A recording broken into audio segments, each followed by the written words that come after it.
Good afternoon, sir. Good Good afternoon. Good afternoon. Good Good afternoon. afternoon. How are you, Abhishek? I'm fine, sir. Thank you. Tell us something about you Uh, in brief. Yeah. okay. Sir, I was born in Lucknow. I did most of my schooling in Tundla. It's a place near Agra. I did my graduation in electrical engineering from IIT Delhi. Thereafter, I joined Airports Authority of India as an electrical engineer. And currently, I am in the Indian Information Service. Indian Information Service. Yes, sir. And you got selected? Sir, the last year. What is the role of Indian Information Service in Government of India? Sir, the role of the Indian Information Central Service government. I am asking the role in the central government. the role in the central government is to serve as the principal government communicator between the government and citizens or as well as other stakeholders. So people from Indian Information Service go on to become the spokespersons of various ministries. They serve in PIB, Press Information Bureau. They also serve in broadcasting agencies such as DD News and AIR. So this is the basic role. What is the work assigned during the COVID periods to the officers? What is Sir, sir, during the COVID period, the main thing is to communicate regarding COVID vaccination, regarding COVID appropriate behavior, and other information that is related with COVID, and other health related other issues are being taken up as well. But the major focus is on COVID during these times. And we are doing it for the last how many months? Sir, this is started in February itself, last year, February 2020. So have we, I mean, on a scale of 1 to 10, where we have reached?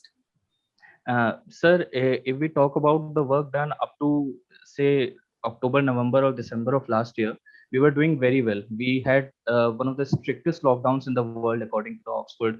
No. I'm asking about the role of the officers, information service officers, in Yes. communicating the various, whether it is behavior, whether arrangements, whether it is, you see how careful you have to be, the availability of medicines, hospital. I'm talking about that. Sir, so that's what I was talking about. Part of the success of the lockdown and the other measures was the fact that the public was on board and the message that COVID is very severe and COVID appropriate behavior needs to be Where was the communicated. success? Where was the success? Sir, in the first wave, it did not. I mean, it did hit India very hard on a scale of 0 to 10. I think back then we would have scored 6 to 7 around on communication. But after that, in the second wave, we had declared premature victory. We let election rallies being held. We let this is what you are telling now, that we succeeded. So you see, we started celebrating the success without yes, completing the task. Yes, sir. I do agree. It was in hindsight, it could have been handled better. What will be your role? You are the Secretary of the Information and Broadcasting Ministry. Sir, I would, my role would be to advise the minister to not say declare premature victory and to focus on. For that, there are many advisors in the form of communication to masses, to all the citizens. In what form you will communicate it? In what form you will create awareness? Sir, awareness can be created. We can get data. I mean, from US, we can get data from UK, which had second waves even after the first wave had subsided, when they had thought that Corona was over there. So that kind of information can be put out in the public. That could be one way. I want to know about how you use the print, digital, social. Okay. You see, how you will use this all actually mediums which are available to you.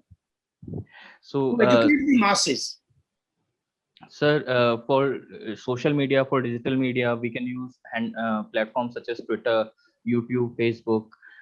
For print media, we can collaborate with, for print media as well as for broadcast media, we can collaborate with private media. What is being done? What is being done? You are already in the service. So what is being done by the officers there? I'm asking actually what is being done. So the communication strategy is basically to involve social media influencers, be it the political leadership, be it the bureaucratic leadership, be it celebrities. That is one way. Then media advocacy is being done. Private media is being engaged to constructively spread message about COVID. Apart from that, sir, social I mean YouTube plays, stories and Insta stories, all of those are being shared. A lot of information has been prepared. Then nodal officers have also been assigned the duties of communicating at the grassroots level using frontline workers, say ashas. Tell me, okay. Tell me, what is the CT value? So the CT value is the number of cycles it takes for the RT-PCR test to yield a positive result for COVID. I mean, what RT-PCR does is it multiplies the viral load. So the less number of cycles it takes, the more the severe the COVID is. And what is the score, actually the benchmark to declare a person that yes, it's a positive, COVID positive? So WHO has kept the cycle threshold value at 35, and most major countries follow that. Now tell me, in a district administration, you will be working, you already know, you are already in information service. In district administration, what is the role of elected representatives? Sir, in district administration, first of all, the elected representatives can engage through the local bodies. Then MLAs and MPs also have funds which they can spend in their constituencies. These funds they spend through the district administration only. Then, sir, apart from that, any grievances that the public may have against the district administration or how things are panning out in the district, they can route those grievances through their representatives as well. What is So, your experience? Do they perform this task honestly? sir, we cannot say that they do not do it at all, and we also cannot say that there has been. I mean, everything has been done. So sometimes it is done, but sometimes it is ignored. In the present COVID situation, how you grade it? What has been the role of the elected representatives, whether they are villages or towns or municipal corporations? What has been the role of the elected representatives? Sir, on the one hand, we can see that most of the elected representatives have not taken COVID lightly. Everyone has advocated to the public to strictly follow all COVID appropriate protocols. But On the other hand, it is not seen. See, all the rallies, all the election rallies, all the politicians, whether it is by-election or general election in a state, everybody is violating. yes, sir. You are telling Yes, us sir. that they are complying. The people are inviting, the chief ministers are inviting for the Kumbh. The lakhs and lakhs of people are participating. And there are, you see, lot of programs, political programs. So I mean, on what basis you say that they are educating the people? What is the evidence? Sir, so that's what I was coming to. On the other hand, we have seen these election rallies wherein the representatives themselves have not worn masks, even though they've asked the people who are attending the rally to wear masks. But if they are themselves not wearing masks, how will the people follow that? So that is one. And then for Kumbh Mela, some religious myths have been propagated by the elected representatives as well. So even that is not advisable. So in the past 2 or 3 months, the role of elected representatives has been under scrutiny. Gupta ji? Abhishek, in today's area, there's a flood of information which is coming out. So I want to ask you 2-3 questions on this issue. One is that there is a constitutional right that everybody has right to express his views. On the other hand, there is a media which is actually distorting the news. We can see they actually select and choose and then they highlight those areas. How can you balance between the two without curtailing the fundamental right of expression? Sir, on the one hand, we have the right to freedom of expression, as you rightly pointed out. And then on the other hand, we have private media houses that, for the sake of TRP, are choosing to distort the news or present it in a way that is favorable to their own business. So here I would like to point out that if any media house distorts the news to an extent that it becomes misinformation or disinformation or fake news, then it violates Article 19(2). That is, they cannot create they cannot harm public order or the interests of national security. So the right to freedom of expression would not apply there. As long as they are not resorting to that, if they are simply choosing some news articles or some particular news items that are favorable for their business, I don't think it's wrong. But if they are distorting the news to the extent of it becoming misinformation, then it's wrong and it should be curtailed. Secondly, there are too many fake news on social media now, and it is spreading like wildfire in so many different medias. How will you like to control them? So one is we can have active dissemination or active busting of fake news that is being done through handles like PIB Fact Check. It takes the most circulated rumors and it busts them. Apart from that, sir, what we can do is it is seen that any rumor that circulates in English or in Hindi goes into the mainstream media and one or the other place it gets busted. But rumors that circulate in regional languages, they are hard to bust and they circulate a lot. So, sir, we need to move more on that front. Okay. Now you have also seen some political leaders misusing the funds of different ministries or different governments to publicize about themselves, and using it practically for political purposes. What kind of restriction can be imposed on those people, or is it possible to impose any restriction? Sir, the Supreme Court has come out with directions to the government in this regard. The Supreme Court has said that one, any advertisement that the government makes should not have a political agenda behind it. That is, you should not be using it to propagate the ideas or the achievements of your own political party. It should be for the government only. Two, there should be a committee formed which will scrutinize all these advertisements to check if violations are being made or not. And three, any money that is being spent should be spent through a transparent auction or tendering process, so that it should not be that governments favor some media houses for advertisements and that way a quid pro quo is established. These are some of the ways, sir, that the problem can be tackled. Okay. Now, if we look at the media today in general, a large number of business houses are owning certain media houses. Some of them are controlled by international corporates. How much control can be exercised under these situations on different media houses? Sir, indeed, today it becomes very difficult, particularly when there is, as soon as the government tries to regulate media at all, there is a huge hue and cry about media being restricted and there being a gag rule or democracy being harmed. So definitely, it is very difficult for the government to control media that way. And since the businesses themselves are getting consolidated, it becomes even more difficult. So what we can do is we can establish a transparent process wherein say a separate body can be established, like we have Press Council of India for newspapers.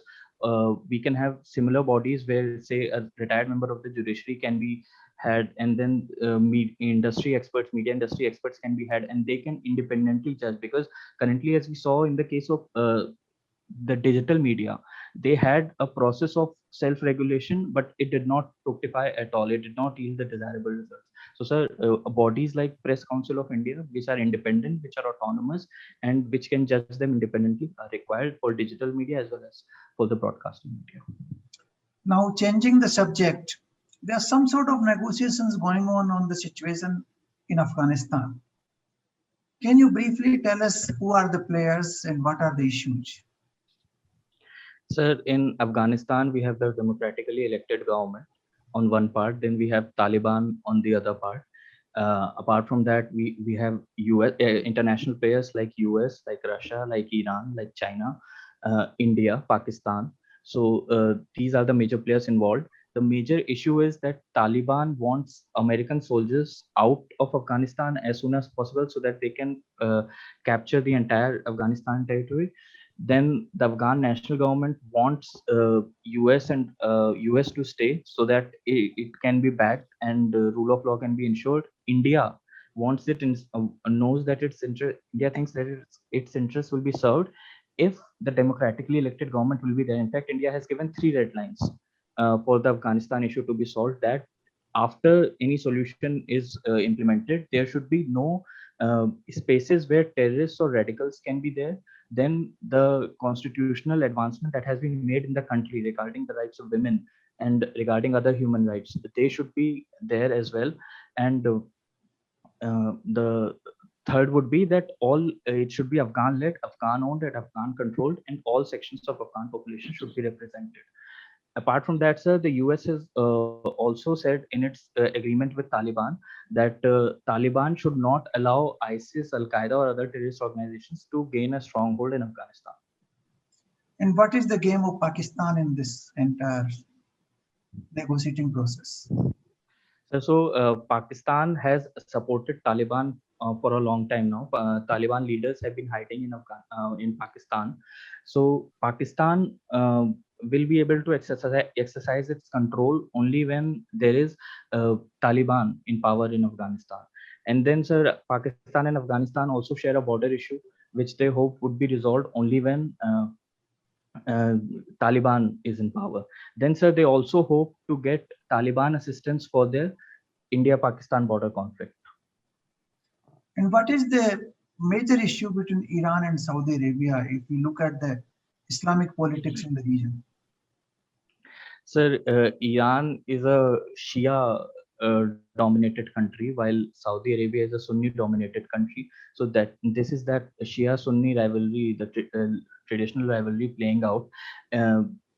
Iran and Saudi Arabia are major regional powers in the nation, and they are at loggerheads. It is seen not only in these two countries, but also in other regions as well, other countries as well. For example, in Yemen, the Iran-backed Houthi rebels versus the Saudi Arabia backed rebels as well.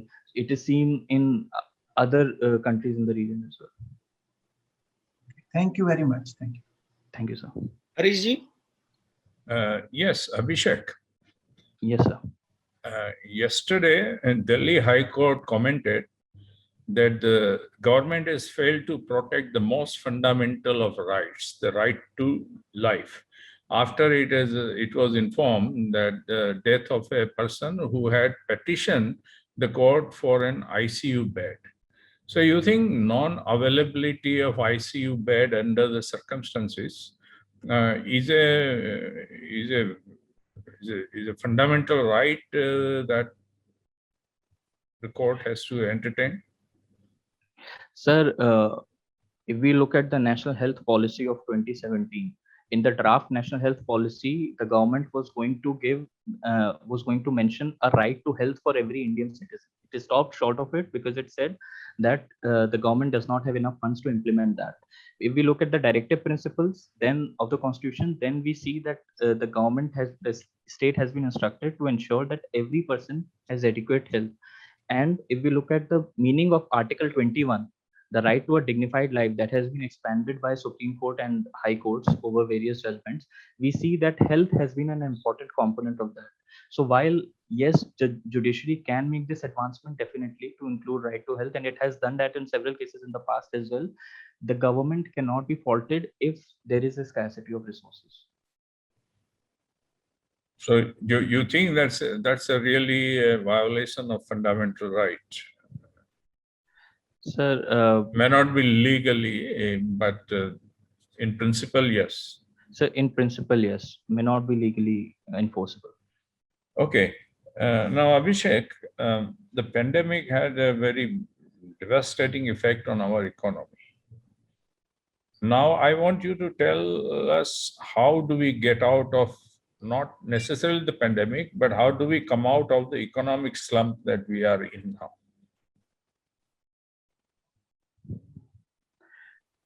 Sir, we can have sector-related, sector-specific policies, and then we can have broad policies. For broad policies, we can bring in more investments. In fact, the last year saw maximum FDI coming into India because of the the business-friendly policies that were forwarded by the government, that were initiated by the government. In fact, the Atmanirbhar Abhiyan that the government has started, economic reforms those were very unique, very bold, and were widely appreciated by the industry.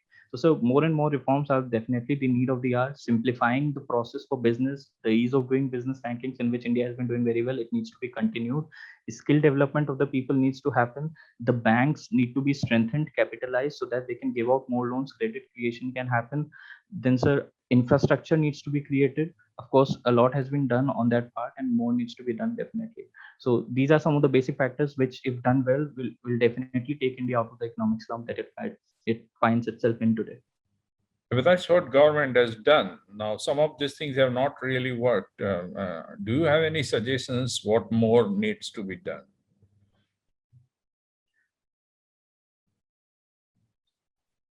Sir, again, sir, I would tend to repeat those points. I mean, specifically for infrastructure, for instance, we can have more dense network of roads. We can have roads leading up to the villages, for instance, highways leading up to the villages, so that the rural economy can be connected with major centers. That way, the farmers' interest and agricultural GDP can be, the target of doubling farmers' income can be achieved.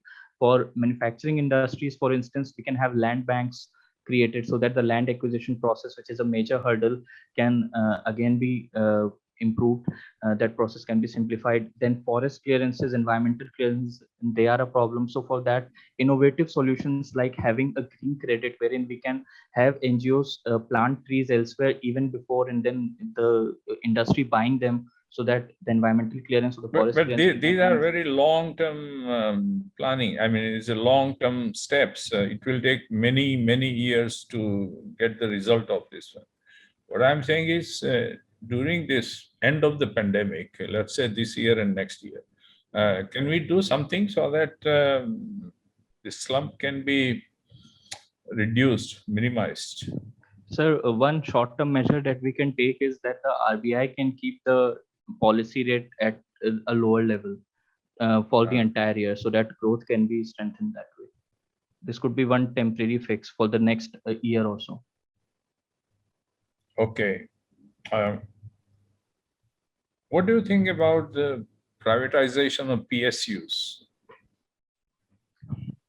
Sir, privatization of PSUs definitely has some good aspects to it. It brings in managerial efficiency, it brings in more autonomy, it brings in a market discipline into them. The private sector also brings in more funds, even from foreign countries as well. The private sector also brings in greater technical expertise. And it has been seen, it has been pointed out in the economic survey as well, that all the PSUs that have been privatized, on an average, they have tended to do much better after they were privatized than before. On the other hand, sir, if all PSUs are privatized, or if majority of the PSUs are privatized, the major rationale behind development of PSUs in the first place, that is development of backward regions, that is providing reservation or employment to the weaker sections of society, all that will be hampered. What about privatization of airports? You have worked with the airport authority. Yes, sir. So for privatization of airports, the government has taken the step that the airports that are running well, until now the step was this: the Delhi airport, the Mumbai airport, that could have been run on a profitable basis even by the private entities.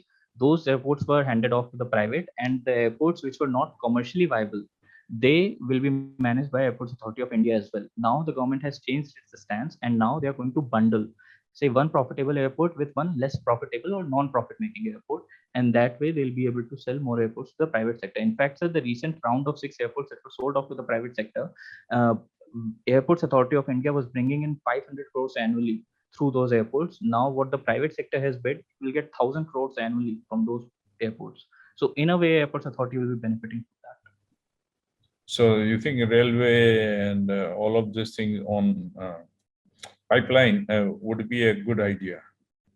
Sir, privatizing everything would not be a good idea. I think we should begin privatization from places or from in areas where private sector can commercially profitably run those enterprises. Because if there's commercial profit involved, then I think private sector can do a better job at profit making than government can. And in areas where, say, the social costs or the social benefits are more and the economic benefits are not as much, there I think, sir, the government should continue.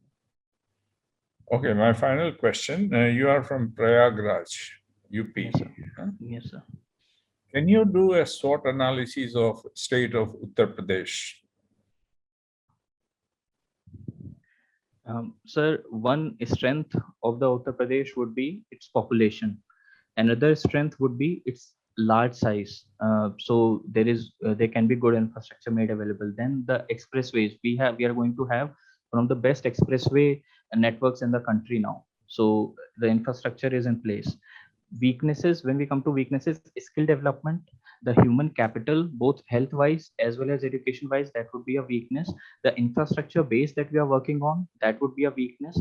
For the agriculture sector, the land holdings are very small, population is very dense, that would be a weakness. If we look at opportunities, then sir, I would say opportunities in the garment sector are there. We are going to open up garment parks.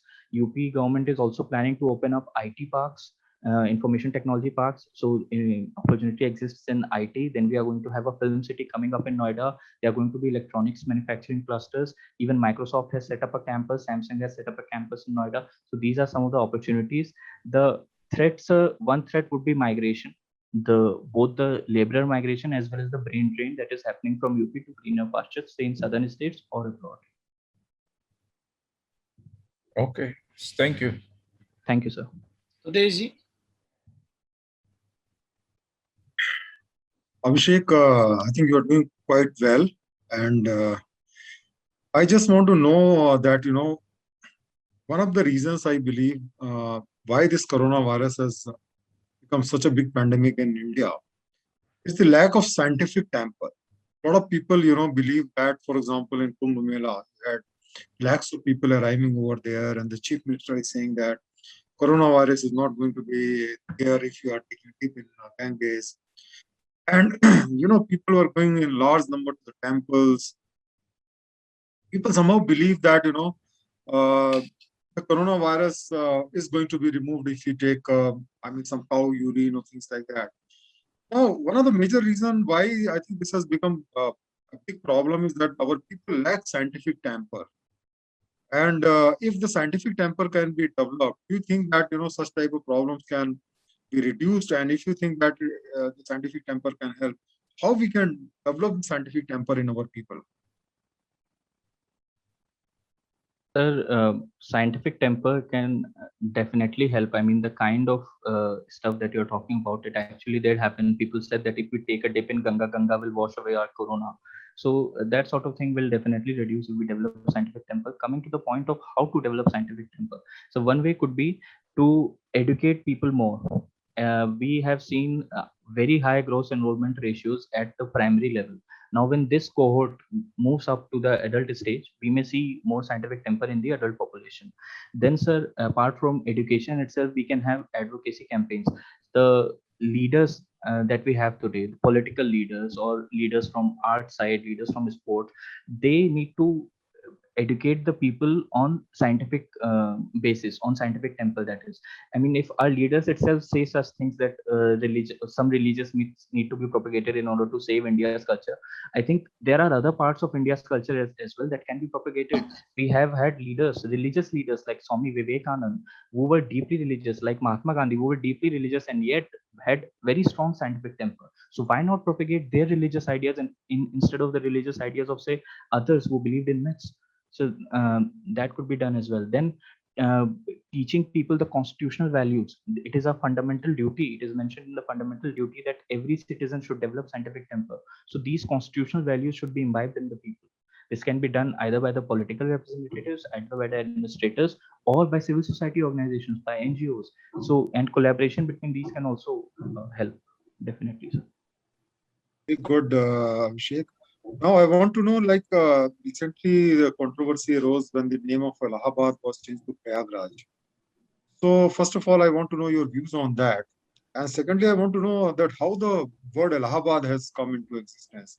And can you tell me briefly about that? Sir, in I think it was in 1570s or 1580s when Akbar came to Allahabad, and he saw that Hindus treated Prayag and the holy Sangam as their sacred spot. So he called it the abode of gods, and that is how Ilaha pass, the abode of God, the word Allahabad came into place, came into being. As far as changing the name of Allahabad to Prayagraj is concerned, sir, there were several places in India whose names were changed. Bombay was changed to Mumbai, Calcutta was changed to Kolkata. But sir, these names were given by the British, and we are not proud of our British heritage. So that is why we changed these names. But when we change the names of places which were named by, say, Mughals, which are an integral part of Indian society, it may send a wrong message to the Muslim population and to the entire population as well on our secular values. But sir, as still, I would consider that it was a democratically elected government that followed the rule of law while changing the name. Public consultations took place, and after that, it was also in their election manifesto. And on the basis of that election manifesto, they were voted into power. So we can say that it was the will of the public actually that was enforced in the changing of the name. So I don't think it's illegal. Maybe it, if it were not changed, it would have been a better message for the communal.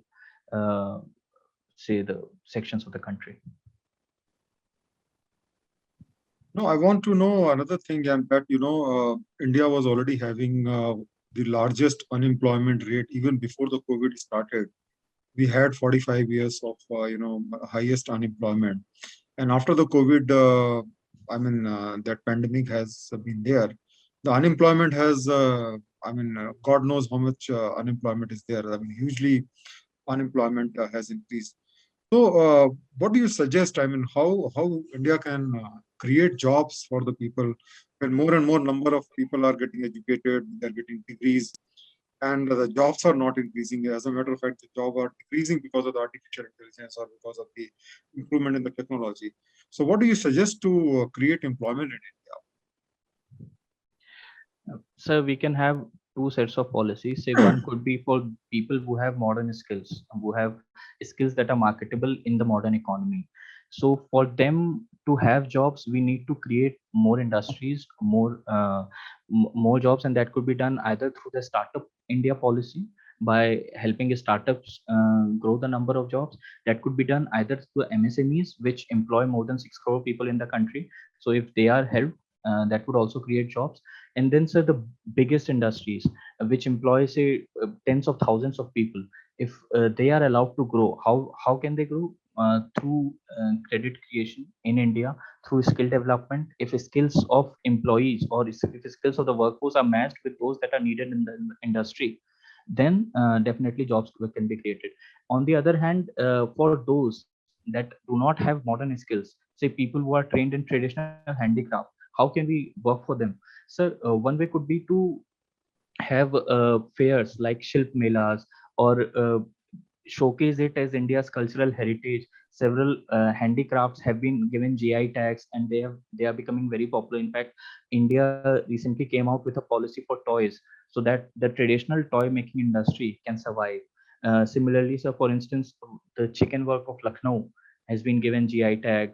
Say the Zari Zardozi work has been given GI tag. So all these steps can be taken so that even those who do not have modern skills, even for them, jobs can be created.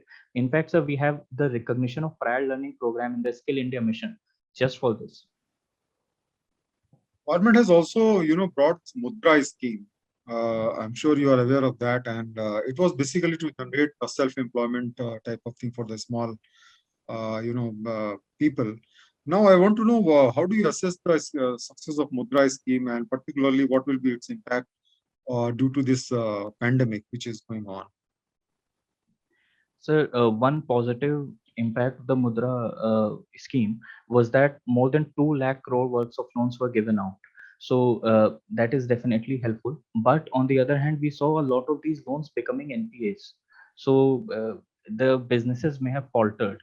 Uh, Even then, sir, I would say on the whole, it was a very good scheme. And even after NPAs, I would say it was a success because these loans were given not on the basis of any collateral. So the weakest sections of the society, the SC, STs, the women, the OBCs, they were given these loans. And even if certain portion of them became NPAs, the rest of them survived and the rest of them thrived and were able to repay those loans. So I think overall, sir, I would consider it a success. Do you have any idea how much Mudra's loan has become NPA, or any expectation regarding that? Sorry, sir, I do not have any fact on any data on that. Right now, we don't have any data. Okay, thank you. Thank you, sir. Gupta ji बताइए. मेरे को तो बहुत अच्छा लगा. I found him excellent. Excellent, yes, sir. बहुत Absolutely. Absolutely precise in his answer, हाँ. very systematic. हाँ, His communication abilities are very good. है, उसमें काफी है. और substance भी हर चीज के अंदर, ये नहीं कि ऊपर से फेंक रहा है कुछ. The only thing I would suggest that he was keeping that microphone all the time hand up there. That was not really needed because microphone will stay there. And he can, his hair, his mouth, his face is covered with a lot of hair all around, so the face is not so visible. But apart from that, I think he is excellent candidate, and he will be selected. That's my feeling is he will be selected. Harish ji. Yeah, I think I agree with all of you that he is very good. But he should look into the camera and he should look. वो अपने ऐसा लग रहा है जैसे नजर छुपा रहा है. कुछ हाँ पड़ता है. हाँ. और थोड़ा ग्रूमिंग एडवाइस, थोड़ा ये बियर्ड का वो हटा दो. बाकी he is good. Awadhesh ji. I think overall, I think I agree with that. And only thing is, I think he speaks a little too fast. If he give a little bit of pause and be a little slower, I think that will be better. I think he's too fast.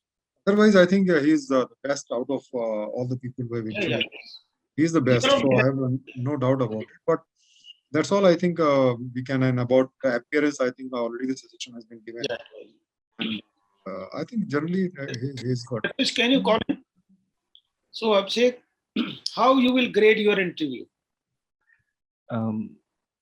Sir, probably 6 or 7 on a 10 scale. 6, 7. Yes, sir. But we will be satisfied if you take it to 8. Thank you, sir. Our overall assessment about your interview is very good. Thank you, sir. You are selected. But we want actually that selection is not enough. You should be in the top merit. And for that, we have few suggestions for you. You can note it down. Yes, sir. Number 1, just improve your appearance slightly. Sir, definitely. Yeah. Sir, definitely. रखने वाले हैं ये और sir बिल्कुल नहीं sir, तो ये तो सिर्फ कोविड की वजह से एक्चुअली मुझे कोरोना हो गया. थोड़े आगे हैं तो वो सब बिल्कुल नहीं रहेगा, वो सबसे आप बॉम्बे चले जाएंगे तो अभी थोड़ा इसको just improve actually the appearance. Yes, sir. That is number 1. आपको कोरोना हो गया था क्या? सर अभी कोरोना हुआ था, 5 दिन पहले ठीक हुआ हूँ और अभी उसकी वजह से बाहर जा भी नहीं पाया है. That is number 1. Number 2 is when you speak, your communication skills are good. But if you speak a bit, you see, with pause, you just have a dialogue with the panel, then it will be very, very impressive. Because as of now, one has to concentrate actually to understand, because if the speed, you are very fast. So just practice it before the mirror, or when you communicate with 1 or 2 of the persons from the Unacademy, there is a scope for improvement there. That will bring you more marks. And for that is, you just take actually few seconds, pause wherever it is required. Skills are good. There is no mistake in that. So maybe after every point, if I take certain pause. Slightly, and just actually it is as if it is dialogue.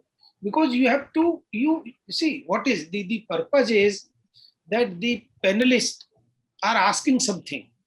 So when you are responding to that, we should understand, and we should understand it and make actually our mind for the future questions if we have to ask.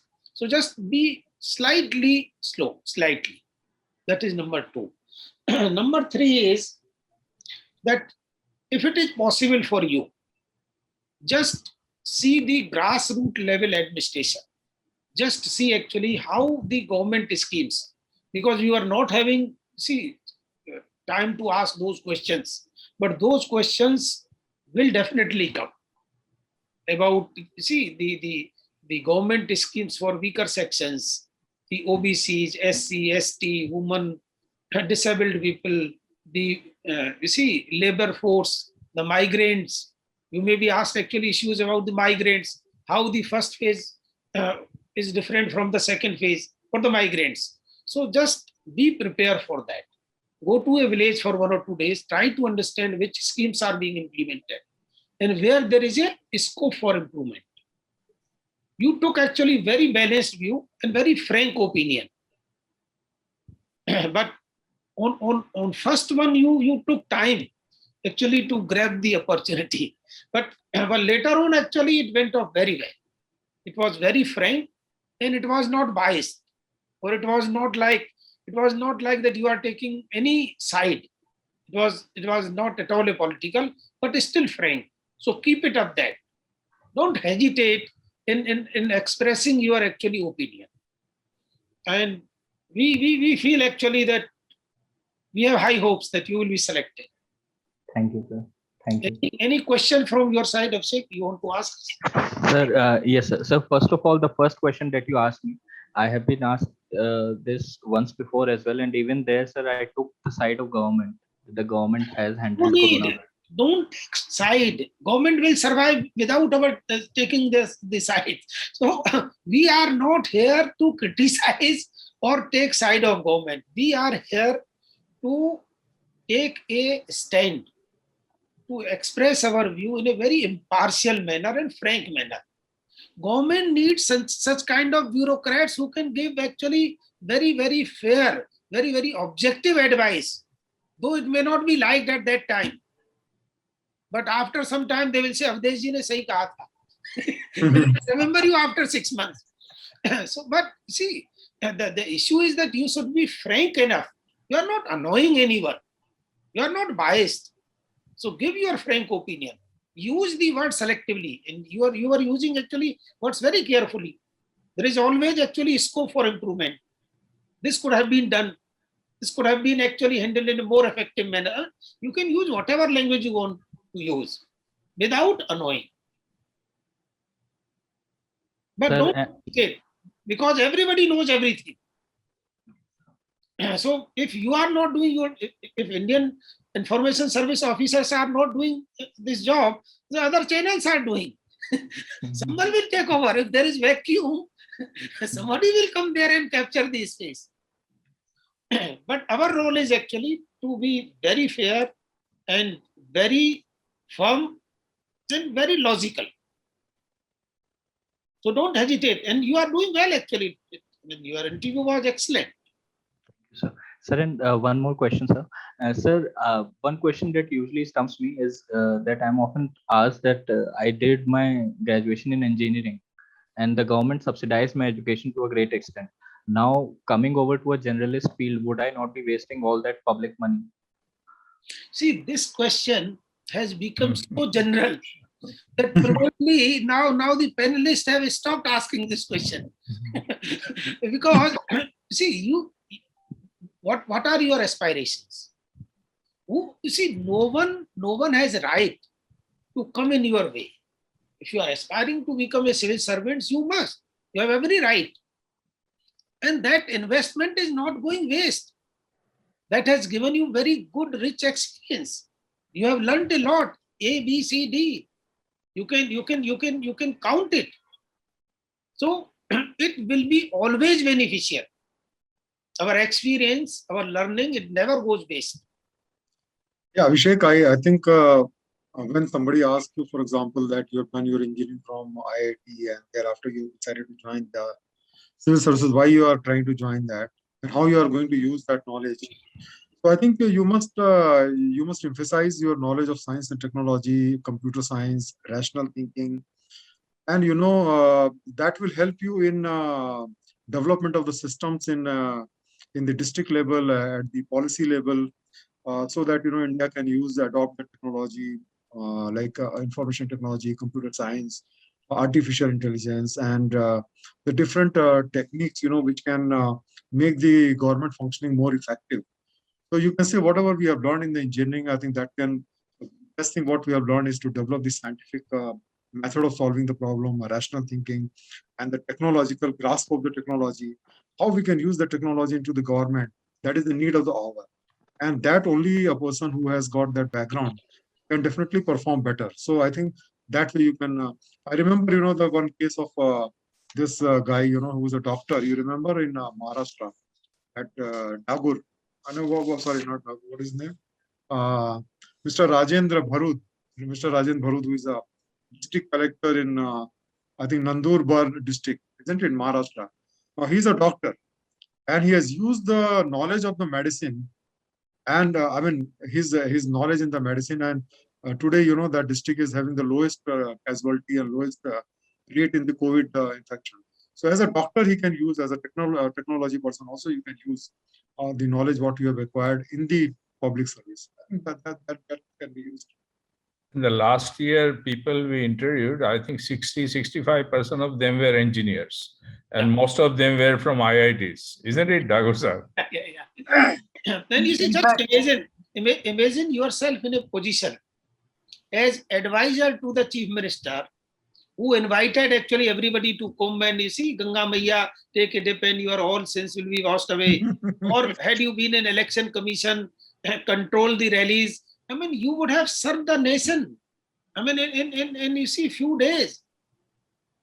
To such an extent, everybody would have appreciated it.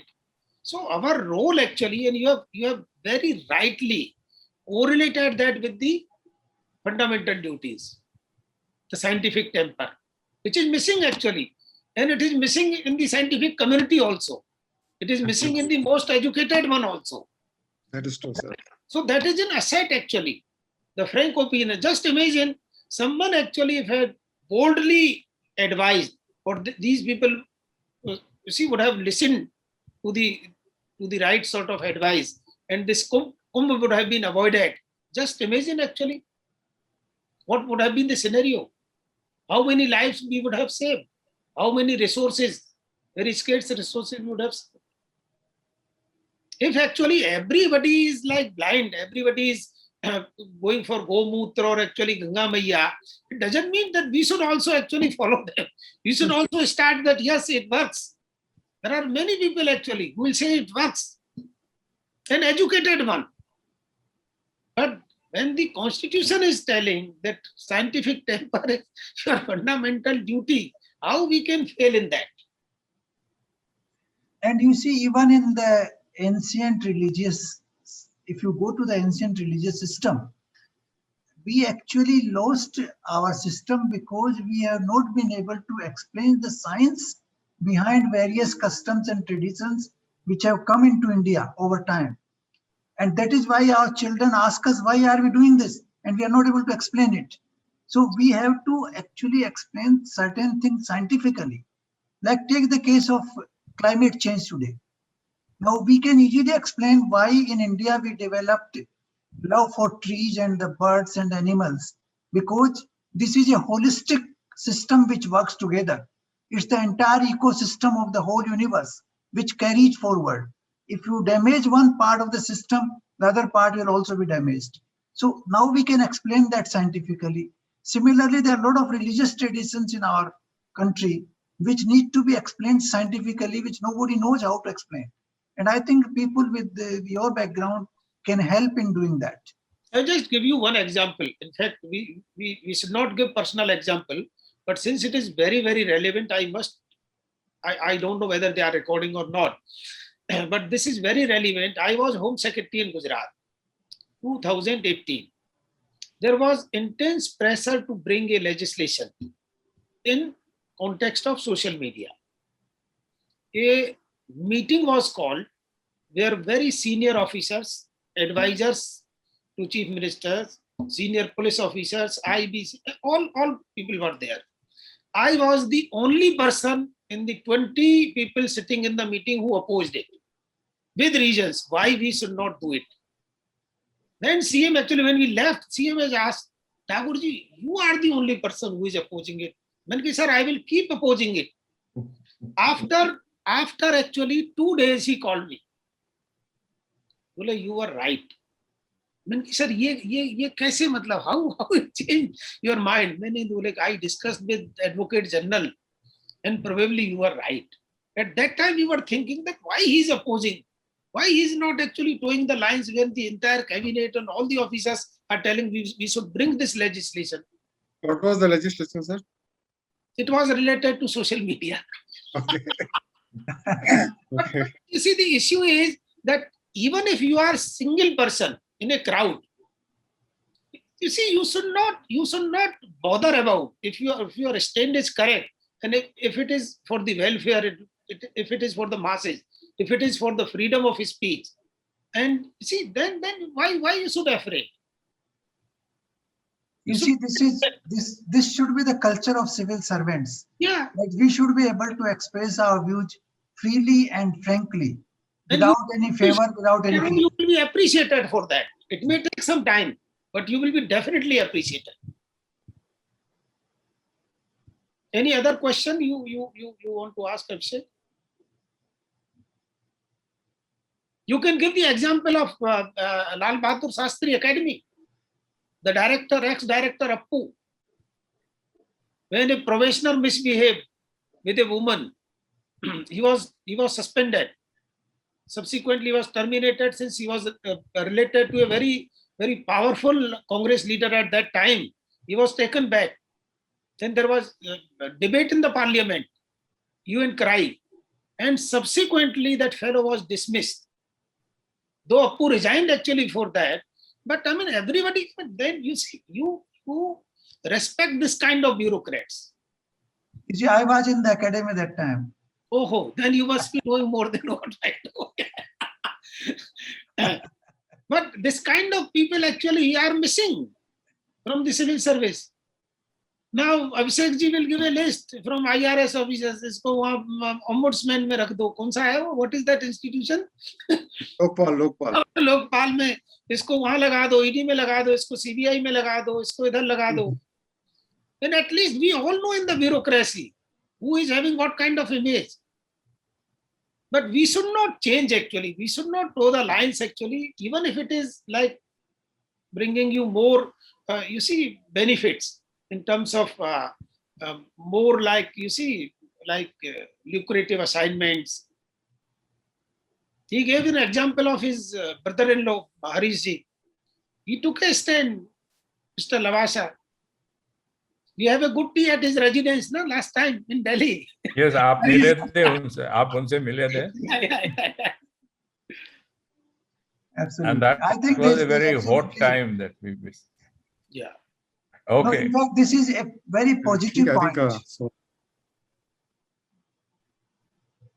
Anything Oh. else you want to ask, Abhishek?